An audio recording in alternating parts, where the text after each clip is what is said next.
This is how we learn, people. Listen, see, hear, and look. Learn from one another. See the truth. Hear with clear discernment.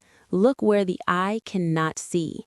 Do it now. It is free after all, just as it should be.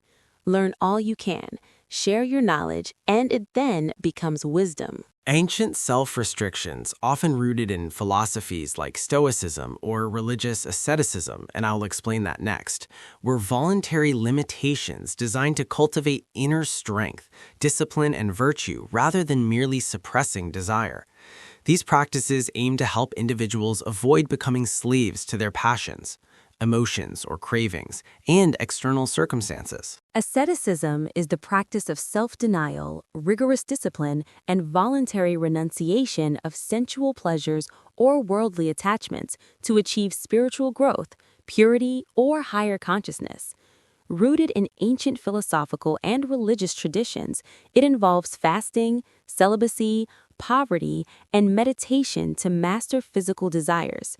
Key goals include inner peace, divine union, or freedom from sinful passions. Core practices of asceticism are self-denial, limiting food, drink, sleep, and material possessions; physical discipline, fasting, celibacy, or wearing simple clothing; spiritual training, extended prayer, meditation, silence, and solitude; voluntary hardship, enduring cold or discomfort, sometimes living in isolation as hermits or monks; goals and benefits, spiritual growth, overcoming passions to better connect with a higher power or achieve enlightenment; mastery of self, gaining control over impulses and physical desires; inner peace, achieving freedom from the distractions of the world; purification, expelling sin or spiritual impurity. Role in modern spirituality, and this is the key focus here. While rooted in ancient traditions like Hinduism, Buddhism, and early Christianity,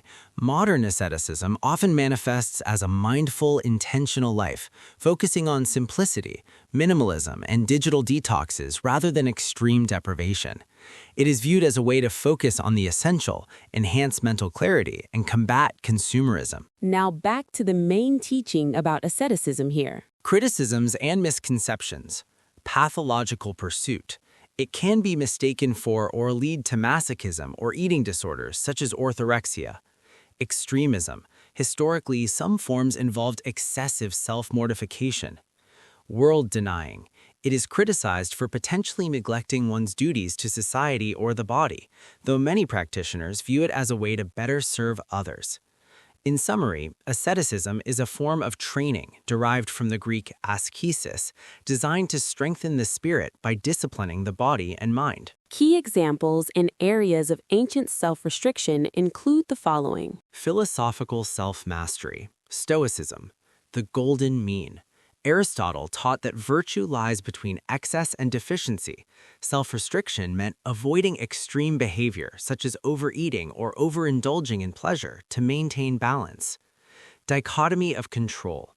Epictetus advocated for focusing solely on what one controls, beliefs, reactions, and relinquishing desire for what one cannot, reputation, wealth, or others' actions.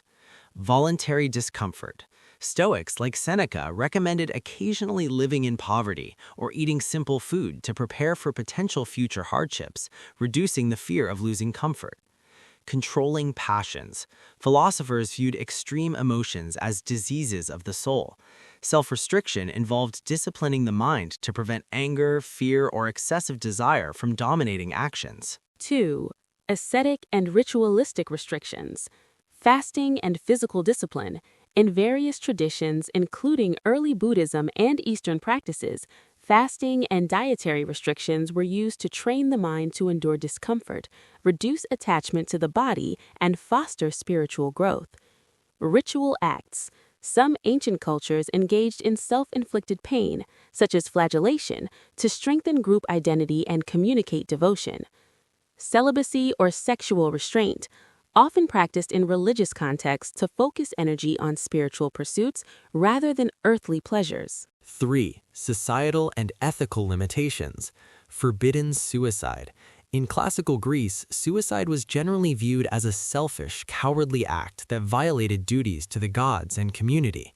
Individuals were expected to endure calamitous and laborious situations rather than escaping through self-destruction. Speech and moderation.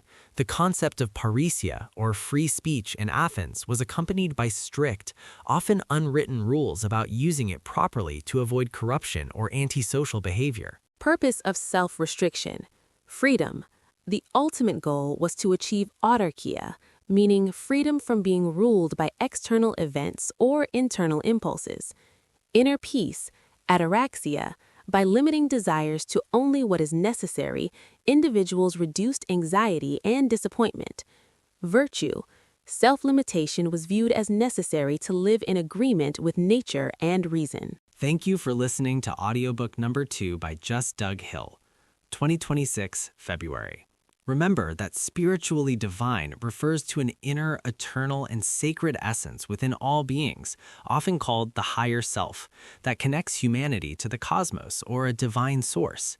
It represents a state of consciousness, often nurtured through meditation or gratitude, that transcends the ego, body, and mind to live authentically and in alignment with universal purpose. Love in purest form to you, now and forevermore, for it has been spoken as a vow.